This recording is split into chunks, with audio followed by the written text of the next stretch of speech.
Robert chuckled when I questioned why he created a family card just for his in-laws. He confidently stated, "They're my family, so they should have a family card, right? Got a problem with that? If you knew who took you in when you were all alone, you wouldn't say such things." His arrogant tone caught me off guard. I wondered if he was always like this. He added, "If you're grateful, do more for my family, and then I'll acknowledge you as part of the family. Until then, it's like you're on a provisional license." This concept of a provisional phase in marriage was new to me. Robert pressed on, saying I wasn't yet a formal family member. If I didn't like it, I could leave any time. For now, our family was just the 5 of us, and he referred to us as useless parasites. I understood his perspective, so I promptly canceled our joint credit cards and moved out. My name is Emily Welder, 27 years old, a freelance illustrator. I used to work for a big advertising agency, but went independent after marrying Robert 2 years ago. My parents died when I was young, and my maternal grandparents took me in. When I went to college, I moved back to the city center apartment where I lived with my parents. I met Robert, a handsome waiter, at an Italian restaurant where he worked. We rapidly grew closer, and soon we were called a couple, leading to a surprising marriage. I loved Robert then, quitting my job to go independent. Robert continued working at the restaurant with varying hours, making it challenging to maintain our routine. Despite this, our married life started happily. After about a year, Robert dropped a bombshell. His family wanted to visit.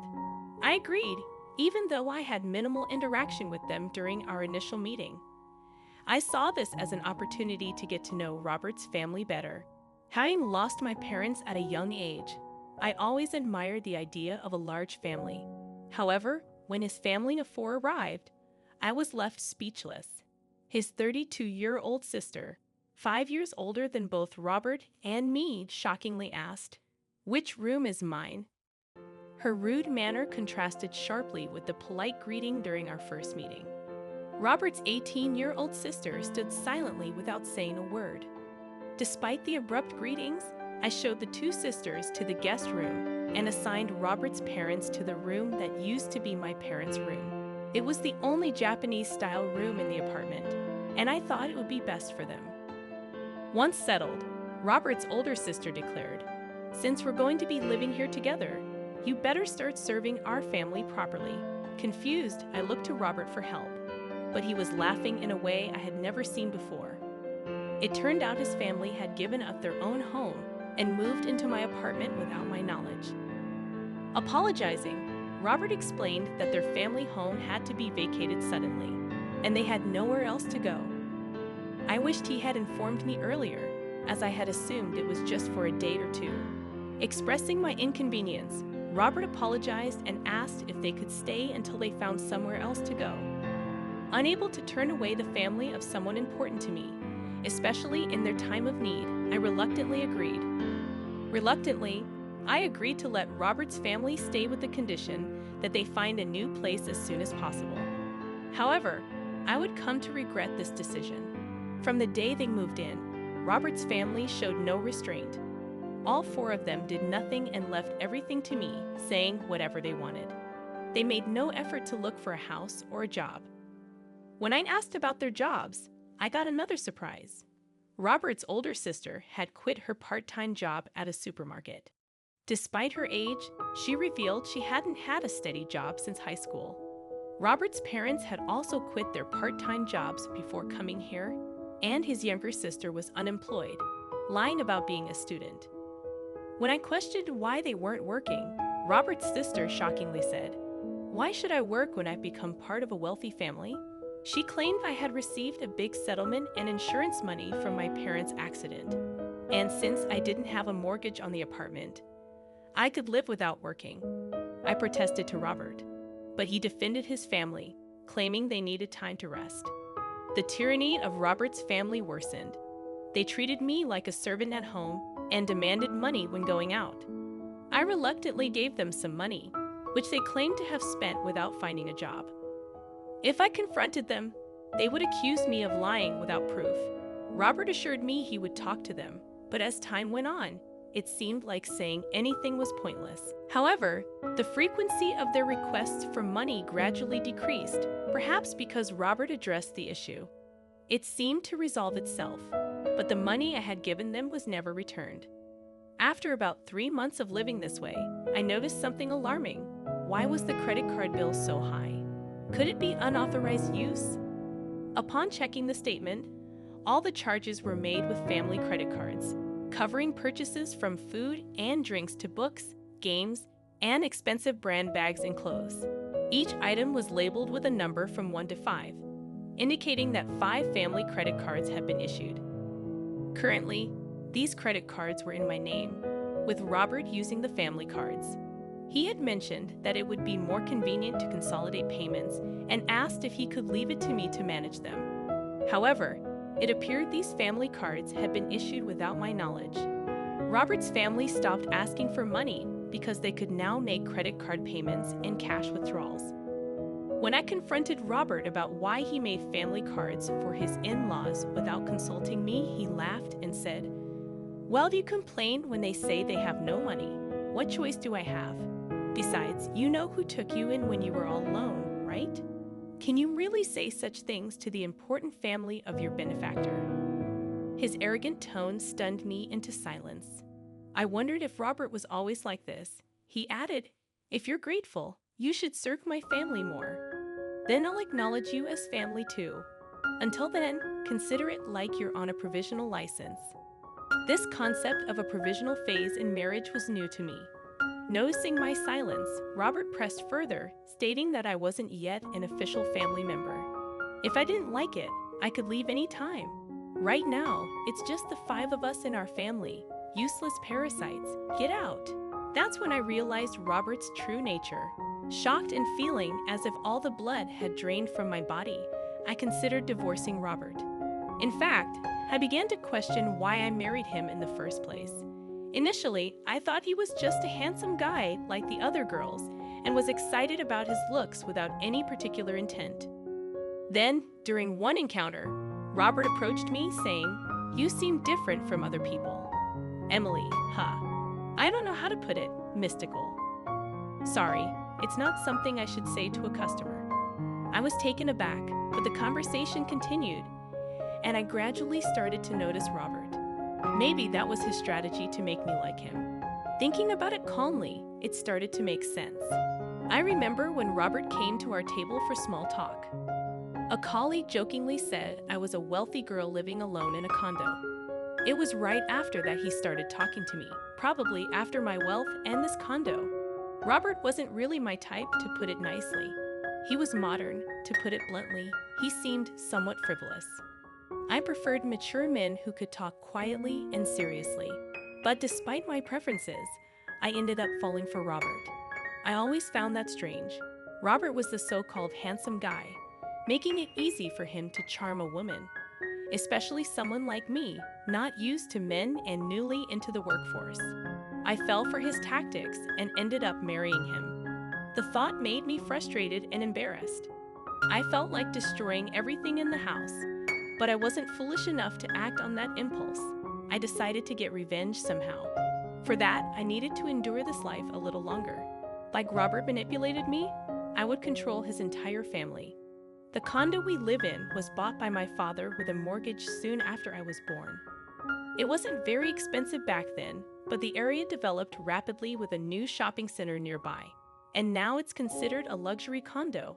My parents, hoping for more children, bought a spacious condo. That's why there's enough room even with Robert's family moving in. But even with its decent size, having Robert's family around is a nuisance for me. Working from home, I'm enduring this only for the sake of revenge. As Robert's sister said, there's no mortgage payment for this condo. When I was 3, both of my parents passed away in a car accident. They died on their way back from my paternal grandfather's funeral, colliding with a speeding car on the freeway. That day, I was supposed to go with them, but I had caught the flu and had a high fever. My maternal grandparents came to the condo where we lived with my parents to take care of me, leaving me as the only survivor.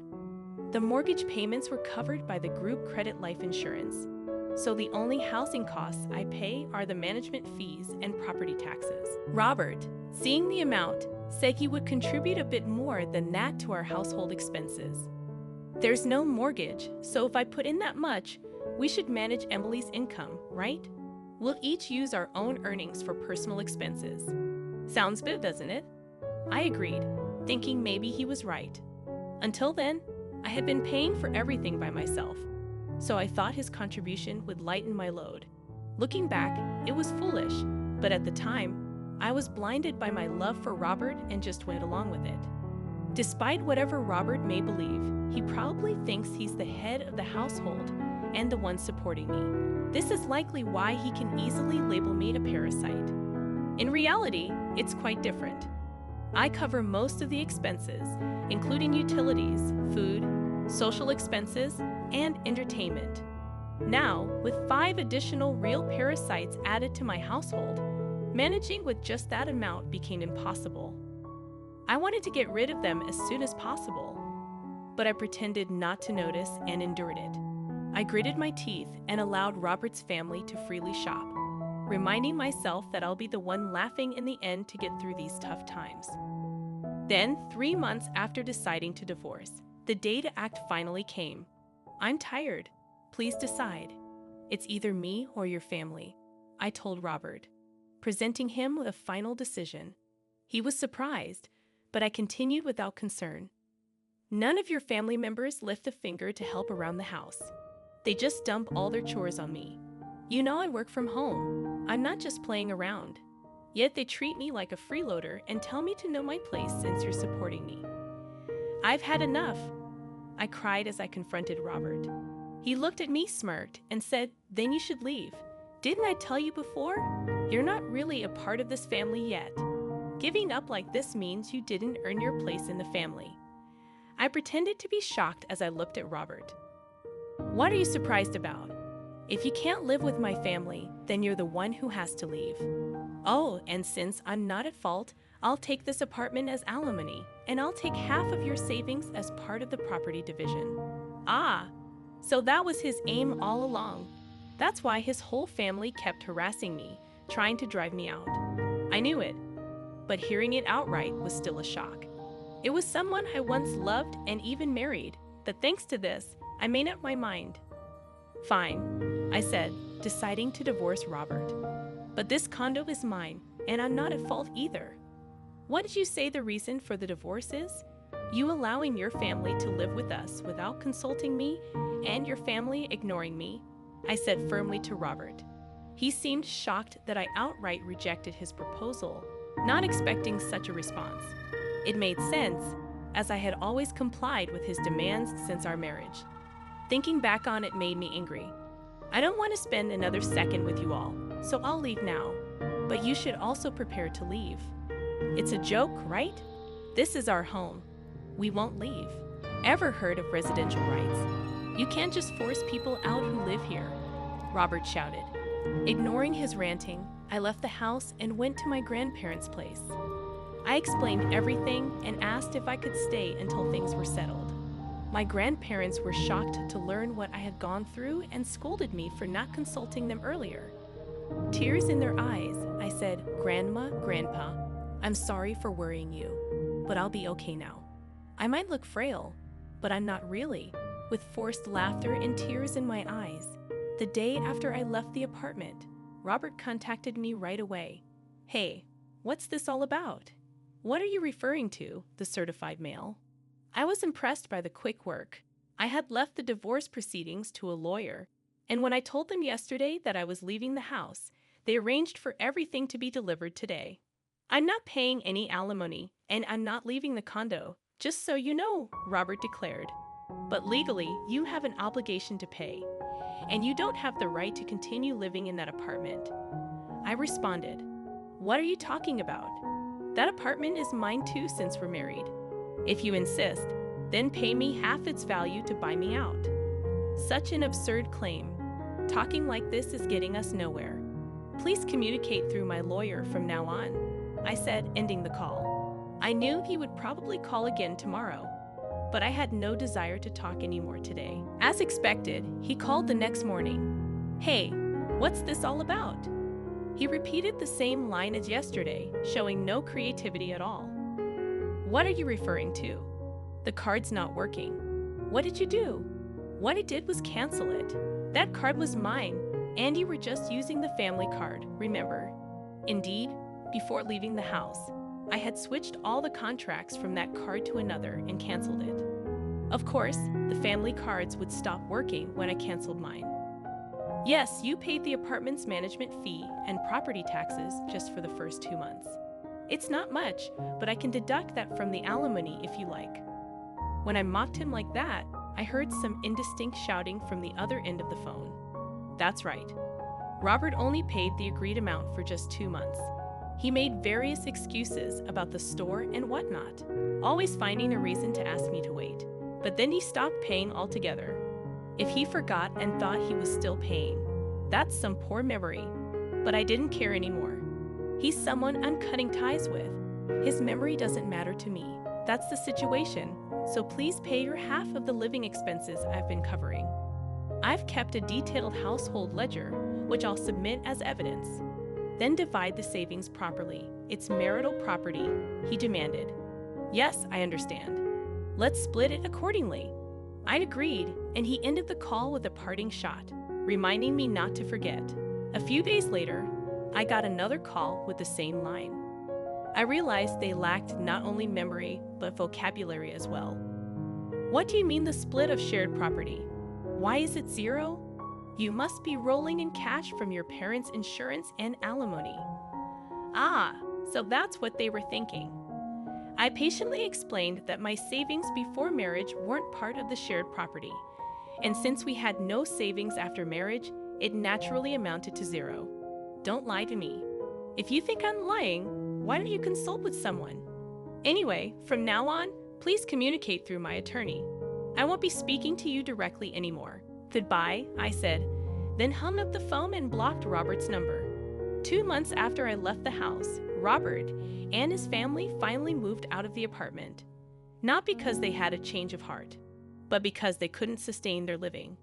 Naturally, Robert's income alone wasn't enough for a family of 5.